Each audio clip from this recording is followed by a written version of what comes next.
Hello. ബ്രെഡിൻ്റെ കൂടെയും ചപ്പാത്തിയുടെ കൂടെയും ചോറിൻ്റെ കൂടെയൊക്കെ കഴിക്കാൻ പറ്റിയ നല്ലൊരു മഷ്റൂം മസാലയുടെ റെസിപ്പിയാണ് കേട്ടോ ഒന്ന്.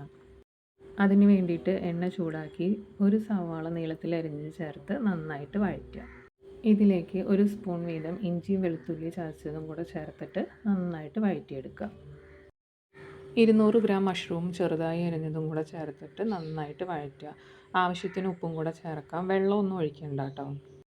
മഷ്റൂമൊക്കെ നന്നായിട്ട് വെന്ത് കഴിഞ്ഞാൽ അതിലേക്ക് ചേർക്കാനുള്ളൊരു മസാല ഉണ്ടാക്കാം. ടൊമാറ്റോ കെച്ചപ്പിലേക്ക് കുറച്ച് കുരുമുളക് പൊടിയും മുളക് പൊടിയും പാപ്രിക്ക പൗഡറും കൂടെ ചേർത്തിട്ട് നന്നായിട്ട് മിക്സ് ചെയ്യാം. പാപ്രിക്ക പൗഡർ ഇല്ലെങ്കിൽ അത് ഒഴിവാക്കാം കേട്ടോ. ഇനി ഇത് നമ്മുടെ മഷ്റൂമിലേക്ക് ചേർത്തിട്ട് നന്നായിട്ട് മിക്സ് ചെയ്യാം. ഇത്രയേ ഉള്ളൂ, നമ്മുടെ മഷ്റൂം മസാല റെഡി ആയിട്ടുണ്ട്. ഞാനിത് ബ്രെഡിൻ്റെ കൂടെ കഴിക്കാനാണ് കേട്ടോ എടുത്തത്. ഒരു പീസ് ബ്രെഡ് എടുത്ത് അതിൻ്റെ മേലെ കുറച്ച് ഗ്രീൻ ചട്നി തേച്ച് മേലെ കുറച്ച് മഷ്റൂം മസാലയും കൂടെ വെച്ചിട്ടാണ് സെർവ് ചെയ്തത്. ഇനി ഇത് ചപ്പാത്തിയുടെ ഉള്ളിൽ വെച്ചിട്ട് റോൾ ചെയ്തിട്ട് വേണമെങ്കിലും സെർവ് ചെയ്യാം. ചോറിൻ്റെ കൂടെ ആയാലും നല്ലതാണ്. അപ്പോൾ എല്ലാവരും ട്രൈ ചെയ്യുക. താങ്ക്